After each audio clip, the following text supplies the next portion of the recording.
तो दोस्तों मान लीजिए कि आपका जो एप्लीकेशन है, लेट सपोज कि कोई ई कॉमर्स ऐप है, चलिए अमेजन ले लेते हैं। तो लेट सपोज कि आपका अमेजन रन कर रहा है और जिस सर्वर पे वो अमेजन आपका होस्ट किया है वो सर्वर बार बार क्रैश कर रहा है, किसी ना किसी रीजन से वो सर्वर डाउन हो जा रहा है। तो उस सिचुएशन में क्या होगा, आपका जो एप्लीकेशन है वो बार बार ऑटोमेटिकली हमेशा वो उस एप्लीकेशन में कुछ ना कुछ एरर्स आते रहेंगे। तो आप लोग सोचिए कि लेट सपोज कि आप खुद ही यूज कर रहे हो वैसा ऐप, और अगर आप वैसे इशू को बार बार फेस करते हो तो आप क्या वो एप्लीकेशन को यूज करोगे? नहीं, नहीं करोगे। आप लोग इरिटेट हो जाओगे उस एप्लीकेशन से, बोलोगे कैसा घटिया ऐप है ये। ठीक है, तो उस सिचुएशन में क्या होता है ना कि हम लोग को कुछ ऐसे अपने इंफ्रास्ट्रक्चर को मैनेज करना होता है ताकि हमारा जो एप्लीकेशन है ना वो हाईली अवेलेबल हो जाए। दोस्तों हाईली अवेलेबल का मतलब है कि even if your server is going down, आपका जो एप्लीकेशन है वो रन करता रहे। अगर डाउन टाउन भी हो तो इतना माइनर सा डाउन टाइम हो कि किसी को पता ना चले, और आपका जो एप्लीकेशन है वो ऑटोमेटिकली स्केल करते रहे। हाईली अवेलेबल का मतलब ये भी है कि अगर लेट सपोज बहुत सारे यूजर्स आपके सर्वर पे बार बार आप बहुत सारे यूजर्स का जो ट्रैफिक है वो आपके सर्वर पे आ रहा है, उस सिचुएशन में जब ट्रैफिक ज्यादा हो जाता है तो हो सकता है आपका सर्वर डाउन हो जाए। तो फिर आप क्या करोगे? आपका जब सर्वर डाउन हो जाएगा तो उस सिचुएशन में आपको कुछ ऐसा स्केलेबिलिटी वहां पे डालना होगा ना, जिससे कि even if your users are getting increased, आपका जो सर्वर का कैपेसिटी है वो ऑटोमेटिकली इंक्रीज कर जाए। ठीक है, ये चीजें मैंने आपको ऑलरेडी बता रखा है ऑलरेडी। पिछले लेक्चर में मैंने बताया था आपको ऑटो स्केलिंग ग्रुप के बारे में। जी हाँ, वही ऑटो स्केलिंग ग्रुप का यूज करके आप अपने एप्लीकेशन को स्केल कर सकते हो। But what about traffic distribution? Let suppose आपका एक एप्लीकेशन एक सर्वर पे रन कर रहा है और वो ऑटोमेटिकली स्केल अप कर रहा है। जैसे ही ट्रैफिक बहुत ज्यादा हो रहा है वो ऑटोमेटिकली स्केल कर जा रहा है, 5 सर्वर, 6 सर्वर, 7, 8, 10 सर्वर ऐसे स्केल अप कर रहा है। बट ट्रैफिक बाकी सारे सर्वर पे डिस्ट्रीब्यूट कैसे होगा? ठीक है ना, आप समझ रहे हो ना। लेट सपोज, चलिए मैं आपको दिखाता हूँ। लेट सपोज कि ये मेरा एक सर्वर है, यहाँ पे एक कोई भी एक एप्लीकेशन, चलिए मेरा जो द क्लाउड वर्ल्ड है, द क्लाउड वर्ल्ड नाम का एक जो एप्लीकेशन है वो मेरे सर्वर पे रन कर रहा है। नाउ लेट्स सपोज कि जो यूजर्स है ना उनका ट्रैफिक बहुत ज्यादा बढ़ गया। पहले जो यूजर था, पहले आपको 10 यूजर था, अब क्या हो गया? अब यूजर का नंबर सडनली आपको 100 हो गया, चलिए 1000 हो गया। सडनली जैसे 1000 यूजर हो गया, आपका क्या होगा? सर्वर पे ट्रैफिक बढ़ा, सर्वर डाउन। अब ये जो आपका सर्वर है ये आपका हो गया डाउन। ठीक है, अब क्या करोगे आप? एप्लीकेशन तो डाउन हो गया, तो आपके पास कुछ ऐसा मैकेनिज्म होना चाहिए कि आपका जो सर्वर है वो ऑटोमेटिकली उसका कैपेसिटी बढ़ता रहे। लेट सपोज कि पहले इसका कैपेसिटी था आपको 1 GB रैम, आपको 1 V CPU, बट इतना पे काम चला ही नहीं। इस पे क्या होगा? जैसे ही ट्रैफिक बढ़ा आपका सर्वर डाउन हो गया। तो आपके पास कुछ ऐसा मैकेनिज्म होना चाहिए कि जैसे ही नंबर ऑफ यूजर्स बढ़े, आपका जो सर्वर का जो कैपेसिटी है वो भी बढ़ते रहे। और सर्वर कैपेसिटी कैसे बढ़ता है ये मैंने आपको ऑलरेडी बता रखा है लास्ट लेक्चर में, याद होगा आपको। ऑटो स्केलिंग ग्रुप में आपको ऑटोमेटिकली स्केल अप करना है अपने सर्वर्स को, उसके लिए आप ऑटो स्केलिंग ग्रुप यूज करते हो। बट लेट सपोज कि हमारा जो यूजर है, ये बंदा है, ये हमारा क्या है? ये यूजर है, और ये मेरे इस ऐप को एक्सेस कर रहा है। चलिए ये जो ऐप है मेरा, ये बंदा इस ऐप को एक्सेस कर रहा है। अब सडनली ऐसे आपको, चलिए 1000 यूजर्स मान लीजिए यहाँ पे आ जाते हैं, और सडनली अब आपका जो सर्वर है वो ऑटोमेटिकली स्केल अप कर जाता है। तो कैसा ऐसे स्केल अप करेगा? 1 सर्वर, 2 सर्वर, 3 सर्वर, आपको मान लीजिए चलिए 4 सर्वर में स्केल अप कर गया। तो आपका जो मेमोरी पावर है, जो रैम है, जो सीपी है, वो तो इंक्रीज कर गया। पहले 1 GB था, अब हो गया आपको 5 GB। पहले 1 V CPU था, अब हो गया 5 V CPU, वो तो हो गया। But what about traffic? भले ही ये पांचों सर्वर एक्सेस हो गया, बट ट्रैफिक तो इस सर्वर पे आ ही नहीं रहा। आप देख सकते हो ट्रैफिक अभी भी बस पहले वाले सर्वर पे ही जा रहा है आपका ट्रैफिक। तो ये कैसे मैनेज होगा?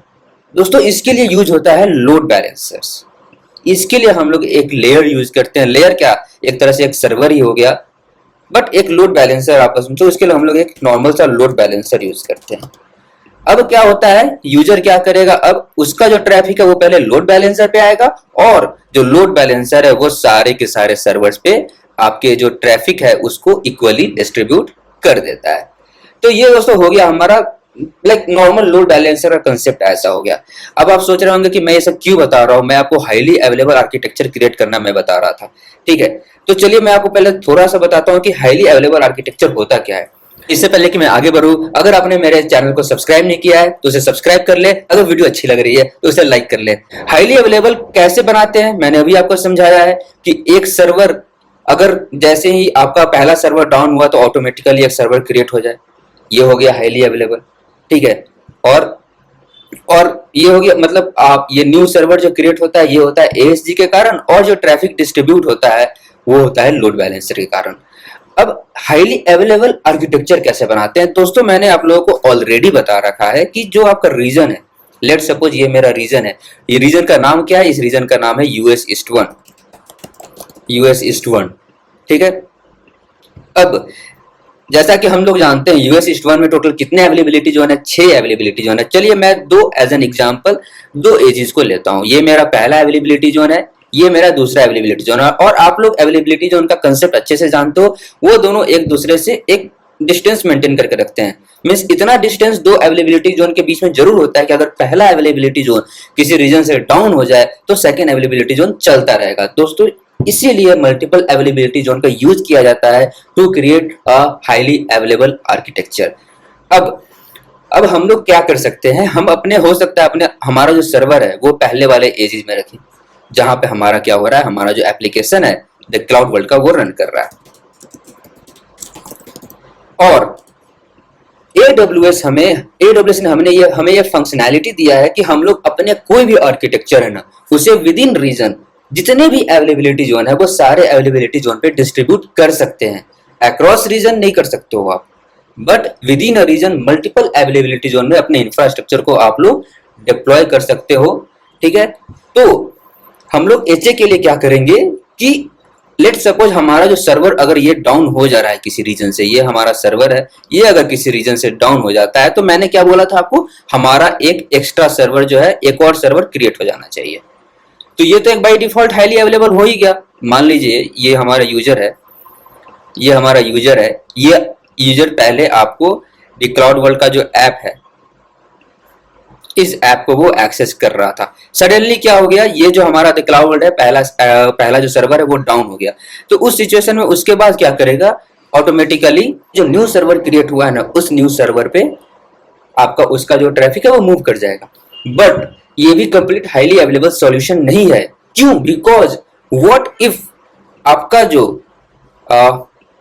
अवेलेबिलिटी जोन है यही डाउन हो जाए, ये जो आपका अवेलेबिलिटी जोन है यही डाउन हो जाए, तो आप क्या करोगे? उस सिचुएशन में आपका तो एप्लीकेशन डाउन हो गया, तो फिर आपका एप्लीकेशन हाईली अवेलेबल कैसे रहा? नहीं रहा ना। तो आप क्या करोगे, आप जब ऑटो स्केलिंग ग्रुप जब क्रिएट करोगे ना, तो आप लोग का जो सर्वर अभी पहले वाले अवेलेबिलिटी जोन में क्रिएट हो रहा है, ये हमारा मान लीजिए पहला अवेलेबिलिटी जोन है यूएस ईस्ट 1A। ठीक है, ये हमारा पहला अवेलेबिलिटी जोन है, और ये हमारा दूसरा अवेलेबिलिटी जोन है यूएस ईस्ट 1B।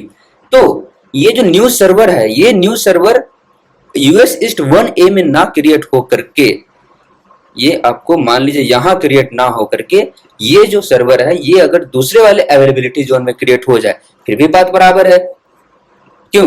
क्योंकि पहले जो आपका ये था, जो ट्रैफिक था वो पहले वाले सर्वर पे था, बट जैसे ही पहले वाला सर्वर आपका डाउन हुआ ऑटोमेटिकली आपका जो ट्रैफिक है वो दूसरे वाले सर्वर पे जंप कर गया, दूसरे वाले सर्वर पे राउट हो गया। बट इस बार यूएस ईस्ट 1A में ना होकर के वो यूएस ईस्ट 1B में राउट हुआ है।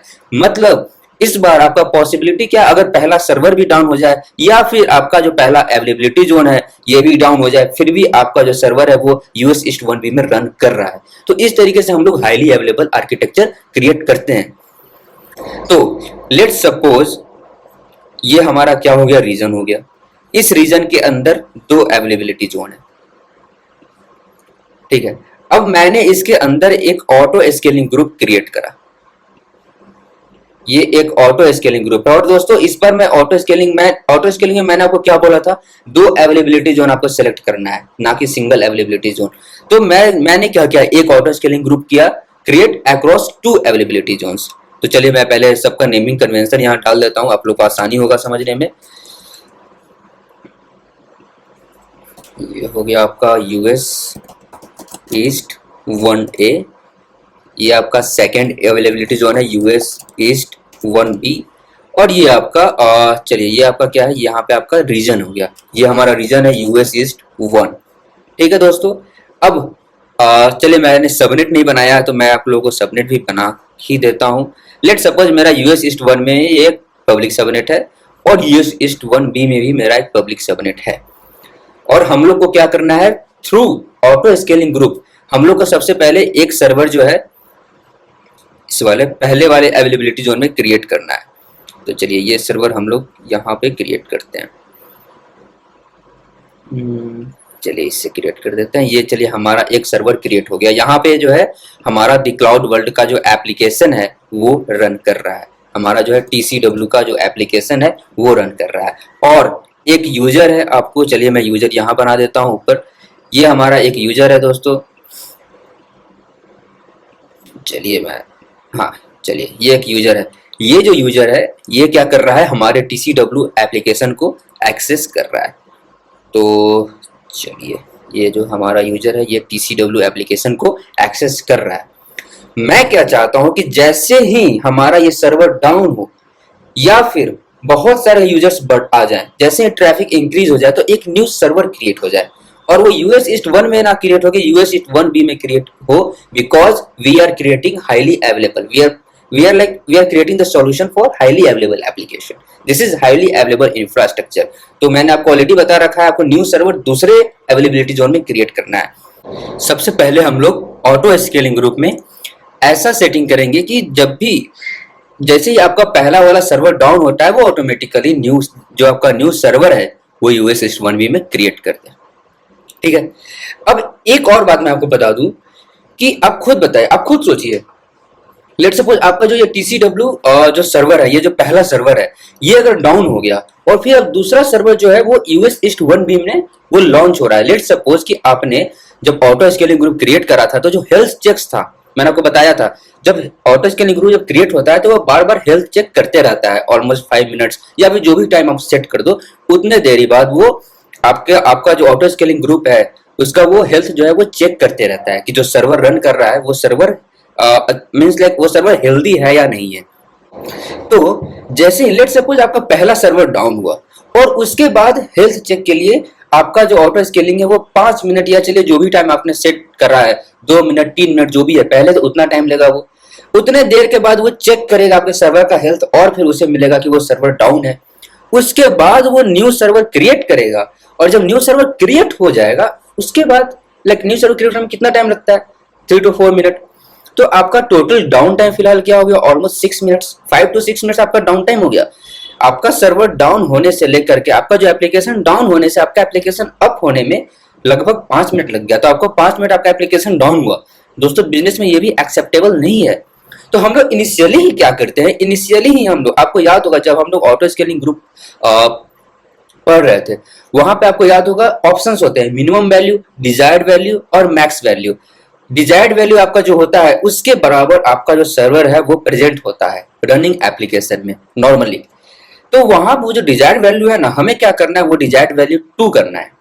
जब आप डिजायर्ड वैल्यू 2 करोगे तो ऑटो स्केलिंग ग्रुप क्या करता है, ऑटो स्केलिंग में ग्रुप में आपने जितने भी अवेलेबिलिटी जोन्स को सिलेक्ट कर रखा है वो सारे अवेलेबिलिटी जोन्स में इक्वली आपके सर्वर को क्रिएट करता है। तो जब आप 2 सर्वर क्रिएट करोगे ना दोस्तों, तो एसजी क्या करेगा, जब आपका डिजायर्ड वैल्यू जब 2 हो जाएगा तो एसजी क्या करेगा, आपका जो पहला सर्वर है वो क्रिएट करेगा यूएस ईस्ट 1 में और जो दूसरा सर्वर है वो क्रिएट करेगा यूएस ईस्ट 1B में। तो बाय डिफॉल्ट इनिशियली स्टार्टिंग से ही आपका जो टीसीडब्ल्यू का जो सर्वर है वो 2 सर्वर होगा टीसीडब्ल्यू। ठीक है, अब आप सोच रहे होंगे ट्रैफिक का क्या, तो ट्रैफिक के लिए हम लोग क्या करेंगे, मैंने अभी आप लोग को बताया हमारे पास एक लोड बैलेंसर होगा और वो लोड बैलेंसर क्या करेगा, आपके ट्रैफिक को इक्वली डिस्ट्रीब्यूट करेगा और जो आपका जो यूजर है वो ट्रैफिक यहाँ पे ना भेज करके आपका ये जो पहला जो ट्रैफिक है वो ट्रैफिक को यहाँ ना भेज करके वो आपके ट्रैफिक को जो यूजर है वो डायरेक्ट लोड बैलेंसर पे आपको सेंड करेगा आपके ट्रैफिक को। तो आपका जो लोड बैलेंसर का जो डीएनएस नेम है वो आपका यूजर एक्सेस करेगा और लोड बैलेंसर डिसाइड करेगा कि आपका ट्रैफिक को कहाँ भेजना है। आपके ट्रैफिक को पहले वाले अवेलेबिलिटी जोन के सर्वर पे भेजना है या दूसरे वाले अवेलेबिलिटी जोन के सर्वर पे भेजना है। तो जो जनरली जो लोड बैलेंसर होता है उसका काम होता है इक्वली आपके ट्रैफिक को डिस्ट्रीब्यूट करना। तो लेट सपोज 10 यूजर आपके आपके एप्लीकेशन को एक्सेस कर रहे हैं, तो लोड बैलेंसर क्या करेगा, पहले 5 यूजर्स को लोड बैलेंसर 5 यूजर को आपको पहले वाले अवेलेबिलिटी जोन में सेंड करेगा और दूसरे 5 यूजर्स को आपको क्या करेगा, वो दूसरे वाले अवेलेबिलिटी जोन में आपको सेंड करेगा उसका ट्रैफिक। तो इस तरह से आप एक हाईली अवेलेबल आर्किटेक्चर क्रिएट करते हो। ठीक है, तो ये तो था दोस्तों एक हाईली अवेलेबल इंफ्रास्ट्रक्चर के बारे में। अब हम लोग देखेंगे लोड बैलेंसर के बारे में कि एग्जैक्टली लोड बैलेंसर होता क्या है।